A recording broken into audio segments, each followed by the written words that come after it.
ñaar ñii ci kaw ci pouvoir bi Ramatoulaye.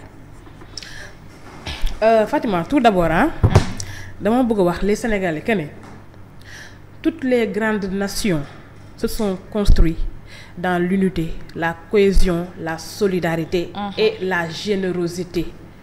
Loolu fu mu amul réew du dem. Maintenant nag que ce soit l'opposition, la presse, le pouvoir, les sociétés civiles, la population lambda, si il y a certains qui crient qu'on veut le développement alors que c'est pas en tout cas dans cette dynamique que la ñu nekk, ça veut dire que nous sommes dans un jeu hypocrite. Ça, il faudrait qu'on le dise.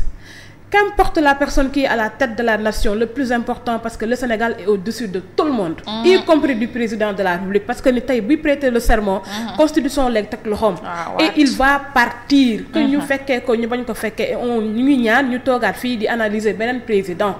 Alors il faudrait que ñu def comme lu Nelson Mandela la defoon bu ñu tijji moom la ñu tijjee ce grand homme. bu mu génnee prison premier discours lu mu def dafa dajale la nation sud-africaine. ne la leen je ne suis pas là devant vous comme un prophète mais comme un serviteur. Il faudrait que ni qu'on fasse main dans la main. pour construire l'arc-en-ciel bi nga xamante ne ñun moom la ñu bëgg. c'est dans l'unité et la cohésion moo tax tey Sud-Afrique mu mel ni mu mel tey. Rwanda bu ñu génnee seen génocide bi entre les Tutsis et les Tutsis mais dañuy dem ñu xam lan mooy intérêt tout le monde dañuy def fusion. tabax seen réew ba aujourd'hui ñu naan Rwanda moom moo jiitu Sénégal te am na 94 Sénégal fu mu tolloon. tey également boo demee ci France entre autres da ngay dem sax bañ naa la sa devise c'est la fraternité c'est la solidarité. enjeu national bu taxawee. dañuy jël les guerres d'ego dañuy jël les questions d'intérêt personnel et autres. ndax kenn ku nekk am na foo far. kenn ku nekk am na loo bëgg mais encore une fois ce Sénégal là mënuñ ko partager. ñun ñoo ko bokk moom c'est pourquoi moi quand je parle. Certes, dans l'opposition, mais on veut une opposition constructive. Il faut critiquer, mais critiquer objectivement. C'est dans cette lancée, moi, que j'appelle les gens. Parce que, Fatima, quand on est sur le plateau, nous, en tant que journalistes, mais on commente les actions de l'État. On peut arriver que l'État, parce qu'il y a tel problème, mais là, on est en train d'orienter, on est en train de donner des directives sans pour autant comprendre que nous proposer des solutions. Parce qu'à chaque fois que nous analysons, en tout cas, commenter, que l'État, problème, tu es en train de lui dire que tourner. Parce que am na problème bu nekk fee nous les journalistes les trains qui arrivent à l'heure ne nous intéressent pas. Ce qui est important pour nous mooy que ni fan la problème yu nekk fan la faille yu nekk alors ñu mun a alerter l'État loolu c'est proposer des solutions. tey man j'aime beaucoup quelqu'un comme Abdou Mbow bi nga xamante ne à chaque fois dans ses discours mais tu l'entends day jëm di indi ay pistes de réflexion di wax que ni lii baaxul même dans la loi des finances que ni man maîtriser naa parce que 3 fois nekk naa un parlementaire alors il faut que l'État mu orienté wu même Aïssata Tall Sall donc c'est dans cette logique que lu ñuy xaar les Sénégalais. moom mooy que ni en tout cas qu'importe Diomaye ou Ousmane Sonko ce qui est important aujourd'hui je l'ai dit nous sommes dans une impasse. C'est comment faire pour nous aider c'est pas aider Ousmane ou Diomaye c'est nous aider nous les Sénégalais parce que la crise nous la vivons tous donc loolu nag ku ci nekk Sénégal bu mën ci doon xayrul ku ci nekkul également gaal gi ñun ñoo ko bokk rek toute façon lu mënti am les conséquences ñun ñoo koy dundandoo beneen affaire bi moom mooy que ni tey aujourd'hui on est en train de dire c'est une guerre de leadership en fait qui est au sommet de l'État beneen bi mooy que ni tey il faut que ñu xam ne man démb ak barki démb dama doon wax que ni question de politique la certes am na ci mais la crise elle est réelle et loo xamante ni c'est du factuel parce que dans la République il ne peut pas y avoir de bicéphalisme. benn nit mooy mun nekk buur ñenn ñu topp ci à chaque fois rek bu ñu continuer da nga gis que ni guerre d'ego moom moo nekk di ñëw. Bassirou Diomaye Diakhar Faye aujourd'hui il est dans une situation boo xamante ne ni tey. dafa nekk dans une machine de tentation d'autonomisation de son pouvoir. Parce que comme le journal L'Observateur l'a titré. Diomaye tey dafa am un décret. Ça ce sont des leviers institutionnels yoo xamante ne tey pouvoir moom moo ko jox. Et il commence à goûter au goût au délice du pouvoir tey am na le décret présidentiel Diomaye tey ku mu wax tey nga falu ku mu xul tey ñu folli la Diomaye il a un appareil d'État alors cet appareil d'État moom moo koy permettre mu am un appareil politique. Et maintenant il y a des forces extérieures les péripéties parce que nit ñi kese duñ la bàyyi il y a des collaborateurs nit ñi ñu ngi ñëw je l'ai dit tu as ta famille tu as tes gardes tu as d'autres personnes yoo xamante ni kenn ku nekk en tout cas ak intérêt bi nga xamante ni moom lay nekk def sa xel. te nit la maintenant qu'est-ce qu'il va se dire que ne Ousmane Sonko certainement et logiquement c'est lui qui incarne la légitimité symbolique, morale, la légitimité idéologique, parce que au départ les Pastefiens Sonko la ñu jiital pour mu jiite le projet. Et si les Sénégalais se sont adhérés pour la grande majorité, c'est grâce à Ousmane Sonko ndax ñoom c'est ce leader charismatique ñoom moom la ñu bëgg. Seydina mu sell mi. Bassirou Diomaye aujourd'hui dafay incarner une légitimité institutionnelle. Et il veut consolider ça. Maintenant le problème qui va se poser, il faudrait que tey Diomaye mu bañ a def des erreurs. Moi je le dis je ne suis pas pour Ousmane. Je ne suis pas pour Diomaye. Leur personne m'importe peu. Aujourd'hui c'est la République qui compte. Tey ñu ngi wax ay ralliement ay transhumance mais c'est des zéros. C'est des zéros. Parce que yow tey ñi nga xamante ne ñooy ñëw ci coalition Diomaye président mais qu'est-ce qu'ils pèsent politiquement? Rien du tout. Tu vas additionner tey leur poids politique mais mënuñu apporter le Diomaye dara. Donc c'est là où Machiavel disait que il faut faire attention parce que le jeu du pouvoir il est hypocrite. C'est des opportunistes, c'est ça loolu moo fi nekk. Maintenant moom bu fekkee ne deful attention. Nous serons dans un problème. Et aussi leneen loo xamante ne am na tey dafa am des crises yoo xamante ne ñun moom lañu nekk dund. Man je suis très sidérée quand j'entends notre invité du jour tey. On est à 2 ans avant l'élection, les élections législatives, c'est en 2027.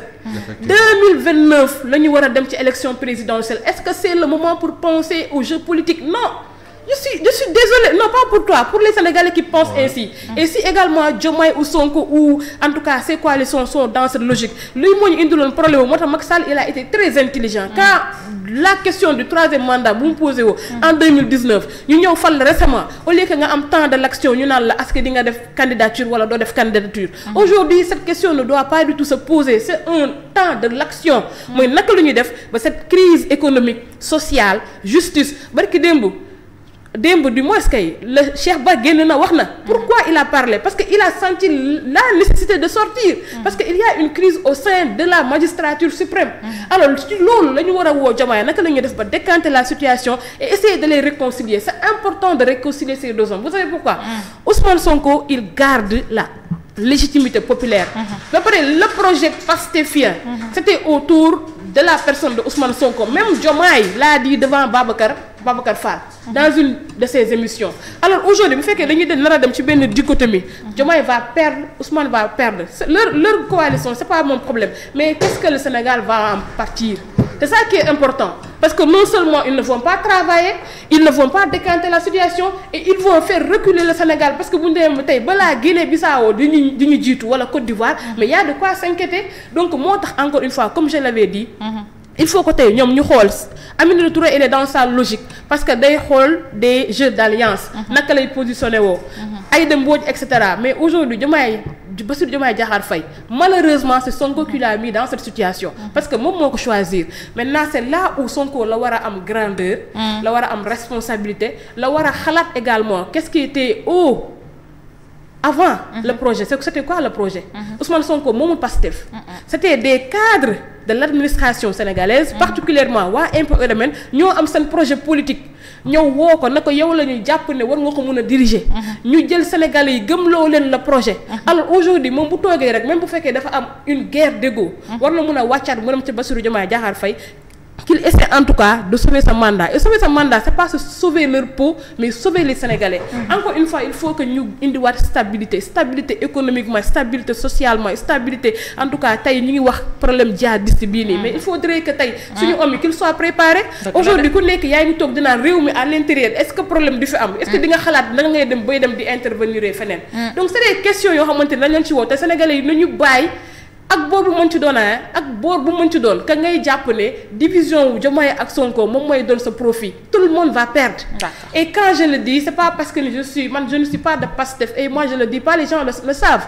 Ousmane Sonko ne m'intéresse guère. Mais il faut à un moment donné reculer et faire profil bas yoo xam ne Sénégal moo nekk au-dessus de tout. Quand on le fait pas ñun ñëpp ñooy toog ku nekk sa néeg ngay toog après tout le monde va pleurer. Tout le monde va pleurer parce que ñu war a jiite gouvernail mais amuñu lu nga xamante ne tey moom moo nekk la clé qu'il faut pour que ñu mën a avancer. am nañ ci ne loolu la Macky Sall meree ñu bëri ci ay ñoŋam il fallait ñu bàyyi coow la ba mu ne ils l'ont fait exprès ba mu ne bërët mbirum suite ba nag mu ni leen laisser tomber ça la ñu waroon laisser tomber ci lu bari non même Sweet Beauté sax mais ces questions de débat électoral n'ont pas leur lieu d'exister pour le moment nekkuñu bu fekkoon dañu ne une année avant l'élection présidentielle. mu mais Rama loolu les deux ces deux hommes là ñoo posé débat mais ces deux hommes là non c'est les analystes non c'est les analystes maintenant il y a une chose l'agenda il y a deux façons l'agenda soit c'est la presse qui l'impose soit c'est le peuple qui l'impose alors maintenant si vous donnez l'aura à ces gens-là de venir matin midi soir ñu dugal ci histoire boo xam ne yegguñu fa mais ça c'est un problème. d'accord tey lu ñu war a imposer. Ramatoulaye est-ce que yaa ngi xool ni jeu bi taxawee. fii Rama gisoo jeu bi de. li xew ci terrain meeting bi mais c'est le président du parti Pastef. barki démb. Thierno barki démb un exemple palpable. il a ouvert les barki démb. il y a le président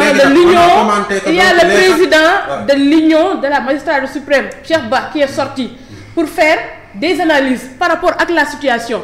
Quels sont ces plateaux qui se sont en tout cas donné les moyens pour que ñu mën a analyser ces faits qui nous concernent et chaque jour ñu toog di ci waxtaane et il a parlé des points importants et cruciaux. mais ci la ñu gën a focaliser même bronché dañ ci bronché.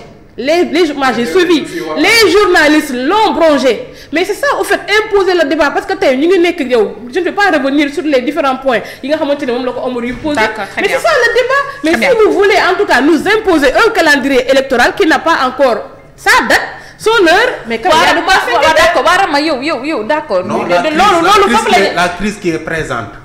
Donc déjà ça fait une annulation. Donc mais parce que vous voulez toi tout à l'heure tu as dit que je vais toi tout à l'heure crise là est profonde parce que. toi tout à l'heure tu as dit que. je vais analyser politiquement ñaar ñi ñuy wax dañuy incarner les institutions des institutions les plus importantes. léegi voyage qui a vu des visites annulées non. à cause de ce problème-là. D'accord très bien c'est une affaire donc sérieuse on n'a pas parlé quelque chose de plus sérieux que ça. coow li rabat d'arrêt ba la tàmbalee. problème autorité la Sénégal am rabat d'arrêt ba li fi amoon bëgguma mu amaat si jamais sama candidature accepté wuñ ko et cetera xoolal wax naa ba sonn nañu dem déglu ji.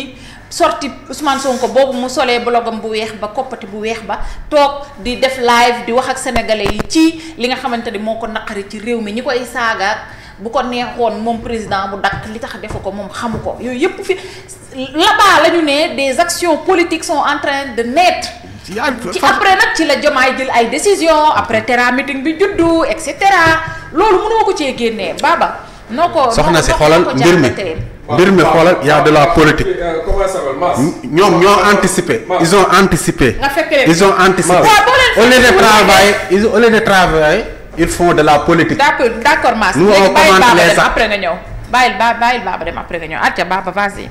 Ramatoulaye, tu fais aujourd'hui un très mauvais procès aux analystes. La dernière fois, tu as fait un mauvais procès aux chroniqueurs. Ah mais je dis juste ce que je crois hein. Mais tu ne me laisses pas dire ce que je crois moi non. Ah non, ne me fais pas dire des choses que je ne veux pas dire. Voilà, c'est ça. Parce que quand tu dis que je fais pas un mauvais procès, dama ne il y a de l'existant. Man li ma jàpp loolu laa wax mën nga jàpp leneen existant bi aujourd'hui on a de la matière à débattre mais si les analystes veulent en tout cas nous pousser dans un débat électoral mais ça c'est insensé. Non, mais c'est parce que c'est un débat électoral. waroon ci mën a nekk. non xam nga yow. servir